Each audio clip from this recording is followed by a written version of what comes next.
this was a wonderful meeting tonight. Very grateful for those beautiful readings on the victory in God. The victory is always assured in God. And for the beautiful testimonies that what I just read, someone just taking a little time to think about the good that was going on in their life right then and right now. And just as Florence read, brightening the corner where we are. There's always good. You know, we're not always getting instant satisfaction. Our world is used to that with all this emails and everything so quick, get everything so quick. Sometimes we have to run an endurance race, and we have to keep running, and we have to be willing to run.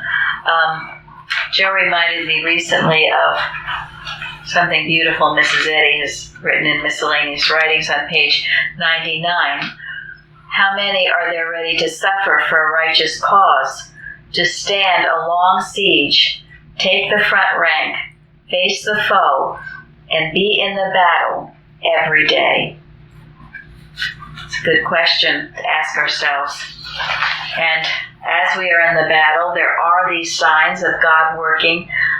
Recently, in the Wall Street Journal, there was an article entitled "The Science of Prayer," and this person was writing that how they're discovering now that more than at least half of our nation, Americans, are praying now, praying about the pandemic, that people are on their knees to God for answers. And it told of a story about someone who has a new routine when she takes a walk. She puts on a mask, pops in her earbuds, and heads out the door. Then she starts talking out loud. Quote, "Dear Lord," she began recently, "help me to stay grounded and grateful in stressful times.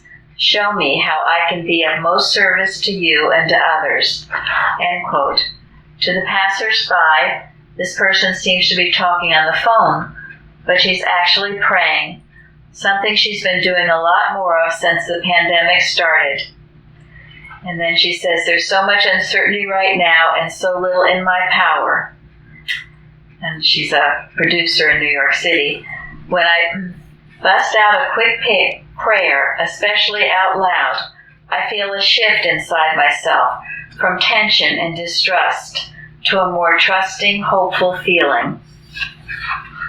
And then there was another beautiful story of someone whose father was taken very ill and was in the hospital, and she was sort of pacing around while they were working on her father and the doctors.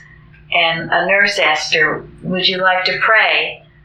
And the person said, "Well, I would, but I've never done it. I don't know how." So the nurse just took her hands and they just started to pray, "Dear Lord, I know that you are in control of this situation."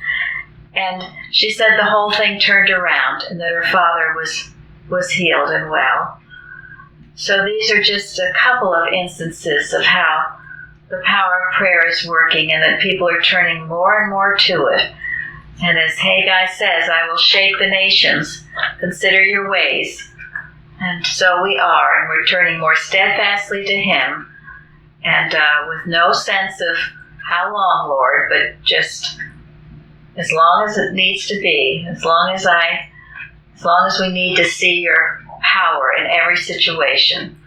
So I'm so grateful we have these times together to be here tonight and to glorify the Father with each other.